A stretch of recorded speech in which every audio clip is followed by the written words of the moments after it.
Hello friends, कैसे हैं आप सब। दोस्तों, हमारे इस चैनल पे Bihar special practice set start होने जा रहा है, जो कि काफ़ी ज़्यादा इम्पॉर्टेंट है आपके आगामी सभी एग्ज़ाम्स के लिए, जो कि है बिहार पब्लिक सर्विस कमीशन और बिहार एसआई दरोगा। चूँकि मैंने दोनों बार दरोगा को मेंस तक क्रैक किया है और मुझे एक अच्छा अनुभव है, तो मैं आपको बता सकता हूँ कि ये कितना ज़्यादा हेल्पफुल है। शुरुआत हम लोग इस सब्जेक्ट से करेंगे, हिस्ट्री, क्योंकि इससे सबसे ज़्यादा सवाल बीपीएससी या बिहार एसआई में पूछे गए हैं। History is the core subject, ठीक है। तो अभी फ़िलहाल हम लोग हिस्ट्री से शुरू करते हैं, फिर जैसे जैसे डिमांड होगी आगे बढ़ाते जाएंगे। कोशिश करिए हर क्वेश्चन को 2 से 3 सेकंड सोच के और उसका आंसर करने की। बाकी मैं आंसर तो बताऊंगा ही। तो पहला क्वेश्चन है, मुजफ्फरपुर में किंग्स फोर्ड की हत्या का प्रयास कब किया गया। तो ये आपको पता है कि किंग्स फोर्ड जो थे ये एक जिला जज थे और इनकी हत्या का प्रयास किया गया था 1908 में। किसके किसके द्वारा? खुदीराम बोस और प्रफुल्ल चंद्र चाकी। तो दोनों क्वेश्चन जो है ये भी पूछा गया है, खुदीराम बोस का किस षड्यंत्र से रिलेशन है और प्रफुल्ल चंद्र चाकी। तो खुदीराम बोस को फांसी दे दी गई थी और ठीक है, प्रफुल्ल चाकी ने आत्महत्या कर ली और खुदीराम बोस को 11 अगस्त 1908 को फांसी हो गई थी। देखिए, हर क्वेश्चन के साथ जो एक्स्ट्रा फैक्ट्स है वो मैं बताऊंगा। मेरा उद्देश्य ये है कि आप एक क्वेश्चन से रिलेटेड जितने भी एक्स्ट्रा चीज़ें रिवाइज कर सकते हो, रिवीजन ज़्यादा जरूरी है। एक बार पढ़ लिया, आपने रिवाइज नहीं किया, उसको एक दूसरे से कनेक्ट नहीं किया, तो वो आप भूल जाओगे, ठीक है। तो इसमें 1908 में हुआ था, 2 लोगों के नाम जुड़े हुए हैं, खुदीराम बोस एवं प्रफुल्ल चंद्र चाकी। चलिए नेक्स्ट क्वेश्चन देखते हैं। बिहार में उस आंदोलन का नेतृत्व 1911 ईस्वी में किसने किया जिसके परिणाम स्वरूप बिहार एवं उड़ीसा को 2 राज्य बने। तो ये आंदोलन का नेतृत्व किया था किसने? सच्चिदानंद सिन्हा ने, ठीक है। सच्चिदानंद सिन्हा ने ये आंदोलन का नेतृत्व किया था। अब एक चीज़ आपको मैं बता दूं, सच्चिदानंद सिन्हा ने ये क्यों किया था। देखिए, 1905 में बंगाल और बिहार को, ठीक है, मतलब एक तरीके से बंगाल का विभाजन हुआ, लेकिन इस विभाजन में डिमार्केशन नहीं हुआ था। तो अब इसको ख़त्म करने के लिए जॉर्ज पंचम की अध्यक्षता में कमेटी भी बनी और 1911 में इन पे प्रेशर बनाया गया कि बिहार और उड़ीसा को बंगाल से अलग करें, ठीक है। क्योंकि बिहार का डेवलपमेंट और उड़ीसा, बिहार और उड़ीसा उस समय सम्मिलित था, ये डेवलपमेंट नहीं हो पा रहा था। तो इसको लीड किया था सच्चिदानंद सिन्हा ने, ठीक है। One of the most important. फिर 1936 में बिहार फिर से अलग होता है उड़ीसा से। तो 3 चीज़ें आपको याद रखनी है। बिहार कब कब बटा है, इसको बहुत बार पूछा गया है। सबसे पहली बार 12 दिसंबर 1911 को। मैं आपको बता दूं, इसको नोट भी कर सकते हैं, ठीक है। बिहार को बंगाल से पृथक बनाने की मांग दिल्ली दरबार में आई, तो वो डेट था 12 दिसंबर। फिर 22 मार्च को ये मतलब विधिवत घोषणा हुआ। 2-3 चीज़ें हैं, बीपीएससी बहुत कंफ्यूज करता है। मैंने खुद कई बार दिया है और मुझे एक अनुभव है कि 22 मार्च को विधिवत घोषणा हुई, लेकिन ये काम शुरू कब से किया, तो ये 1 अप्रैल से। अब आपको ध्यान ये देना है कि 22 मार्च को मान लीजिए ऑफिशियल डिक्लेरेशन हुआ, लेकिन उसके जो ऑफिस के काम बट गए राज्य बनने के बाद, वो सब शुरू हुआ 1 अप्रैल से, ठीक है। इसी तरीके से दोनों चीज़ों में अंतर है। विधिवत घोषणा पूछा जाए तो वो होगा 22 मार्च, इसलिए 22 मार्च को बिहार दिवस मनाते हैं और 1 अप्रैल से ये लागू हो गया पूर्ण रूप से। 28 मार्च 1936 को बिहार और उड़ीसा भी एक दूसरे से अलग हो गए, ठीक है। सॉरी, 28 मार्च 1936 को बिहार के लिए लेजिस्लेटिव काउंसिल या विधान परिषद का गठन हुआ और आदेश हुआ और 1 अप्रैल 1936 को बिहार और उड़ीसा अलग अलग हो गया। चलिए अब आगे बढ़ते हैं, अगले क्वेश्चन की तरफ देखते हैं कि क्वेश्चन अगला क्या है। पटना लॉन का गांधी मैदान के रूप में नामकरण कब हुआ। ये बहुत इंपॉर्टेंट क्वेश्चन है।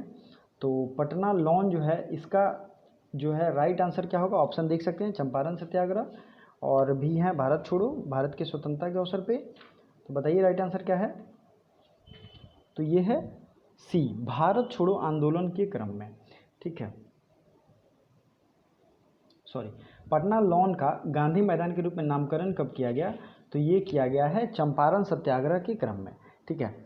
ये आपको ध्यान रखना है, चंपारण सत्याग्रह के टाइम में ये नाम उन्हें दिया गया। गांधी मैदान का नाम नहीं था पहले, वो पहले था लॉन, ठीक है, पटना लॉन।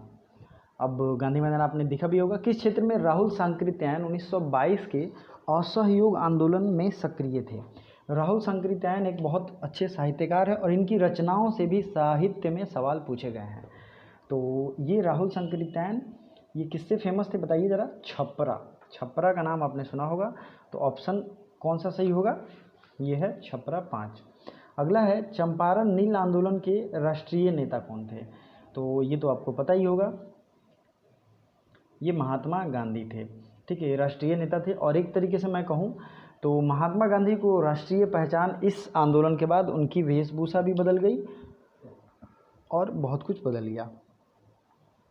ठीक है, 1922 का इंडियन नेशनल कांग्रेस के गया अधिवेशन के अध्यक्ष कौन थे? तो 1922 के इंडियन नेशनल कांग्रेस के गया अधिवेशन के अध्यक्ष थे, कौन थे बताइए? ये आपको जरूर याद होना चाहिए, बीपीएससी ने इसे बहुत बार और बिहार एसआई ने बहुत रिपीट किया है।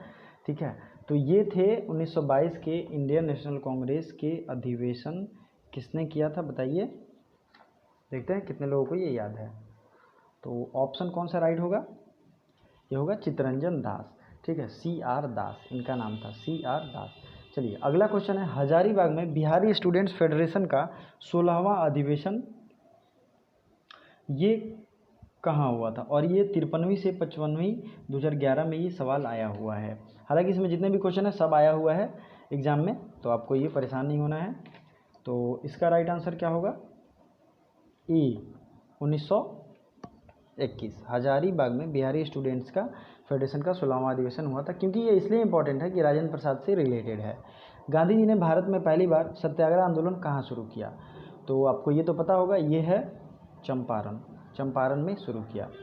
ठीक है, अगला है चंपारण आंदोलन से कौन संबंधित नहीं था? तो देखिए जयप्रकाश नारायण, JB कृपलानी, अनुग्रह नारायण सिंह, डॉक्टर राजेंद्र प्रसाद। तो इसमें जो है चंपारण आंदोलन में गांधी जी के साथ कौन से लोग नहीं आए थे? तो ये भी क्वेश्चन पूछा गया है एग्जाम में, और इसमें है जयप्रकाश नारायण। देखिए जयप्रकाश नारायण जो है ये आते हैं 1940 के बाद, मतलब 1942 में इनका बहुत मेजर रोल होता है। तो पहले जो लोग जाते हैं चंपारण सत्याग्रह में गांधी जी के साथ, JB कृपलानी, AN सिंह मतलब अनुग्रह नारायण सिंह, ये लोग जाते हैं। गांधी जी का, तो अगला क्वेश्चन है, गांधी जी का चंपारण सत्याग्रह किससे जुड़ा था? तो ये 3 कट्ठिया व्यवस्था था, जिसमें 20 कट्ठे में या 1 बीघे में 3 कट्ठा खेती करना पड़ता था नील का। ठीक है, तो ये 3 कट्ठिया व्यवस्था। प्रभावती देवी किस क्षेत्र की स्वतंत्रता सेनानी थी? तो प्रभावती देवी जो थी वो डॉक्टर राजेंद्र प्रसाद से रिलेटेड हैं, और 25 जो है ये 1920-25 तक, मतलब 1916 से आप ले लीजिए 25 तक ये काफ़ी सक्रिय रही हैं। तो इसका राइट आंसर क्या होगा? भागलपुर जोन से। ठीक है, अगला है, बिहार में किसान सभा की स्थापना किसके द्वारा की गई? तो बहुत ही एक ये अच्छा सवाल है। बिहार में किसान सभा बहुत ज़्यादा बार ये पूछा गया है, तो ऑप्शन होगा सहजानंद सरस्वती, और इन्होंने ऑल इंडिया किसान सभा भी 1936 में बनाया था। ठीक है, बिहार में किस क्रांतिकारी ने सितंबर 1928 में हिंदुस्तान सोशलिस्ट रिपब्लिक आर्मी की बैठक में भाग लिया था? ये भी एक काफ़ी इम्पोर्टेंट है। तो क्वेश्चन का आंसर क्या होगा? फणींद्र नाथ घोष। देखिए हिंदुस्तान सोशलिस्ट रिपब्लिकन आर्मी में भाग लिया था फणींद्र नाथ घोष ने, ऑप्शन ए, और ये क्वेश्चन आया हुआ है। बिहार प्रांतीय किसान सभा का गठन कब हुआ? तो बिहार में प्रांतीय किसान सभा इसकी गठन हुई है, कब हुई है बताइए? तो ये ऑप्शन होगा मार्च 1929। ठीक है, मार्च 1929 में सी जो है वो राइट आंसर होगा। बिहार सोशलिस्ट पार्टी का गठन कब हुआ? तो बिहार सोशलिस्ट पार्टी का गठन होता है, और सोशलिस्ट जो आइडियोलॉजी हैं उन्होंने ही इसे प्रमोट किया था। तो ऑप्शन देखिए 1934 में। ठीक है, और यही बिहार सोशलिस्ट पार्टी थी। आचार्य नरेंद्र देव, जयप्रकाश नारायण, ये लोग इससे जुड़े हुए थे। किसने दुखी आत्मा दुखी हृदय नामक हरदम के तहत लिखकर चंपारण के किसानों की दुर्दशा पर प्रकाश डाला? तो ये कौन लिख सकता है बताइए? तो ये थे, कौन थे बताइए? पीर मोहम्मद मुनीस। ये नाम थोड़ा डिफरेंट है, भले ही महात्मा गांधी वहाँ जाके उनके सारे दुख दर्द को उन्होंने सुना और उस पर काम किया, लेकिन ये पीर मोहम्मद मुनीस ने ये लेटर और ये बातें लिखी थी, दुखी आत्मा दुखी हृदय नामक ये लेख। नमक सत्याग्रह के दौरान बिहार के लोगों ने और किस कर का विरोध किया? तो नमक सत्याग्रह जो था 1930 का सिविल डिसोबीडियंस मूवमेंट की बात है, एक तरीके से सिविल नाफरमानी आंदोलन जो कहते हैं। तो इसमें जो है चौकीदारी कर हाथी मलबा या विकास, तो चौकीदारी कर नहीं देने का नारा दिया गया। तो दोस्तों अगर ये आपको अच्छा लगा होगा तो वीडियो को लाइक ज़रूर करिएगा, और मैं यही कहूँगा कि अगर आपको ऐसी सीरीज़ और चाहिए जिसमें मैं ढेर सारे रिवीजन कराऊँ, बाकी सारी बातें बताऊँ, तो इस वीडियो को मैं और बड़ा भी करूँगा और अच्छे से क्वेश्चन भी रखूँगा। तो ज़रूर मुझे सजेस्ट करिए, कमेंट जरूर करिए। Thank you so much.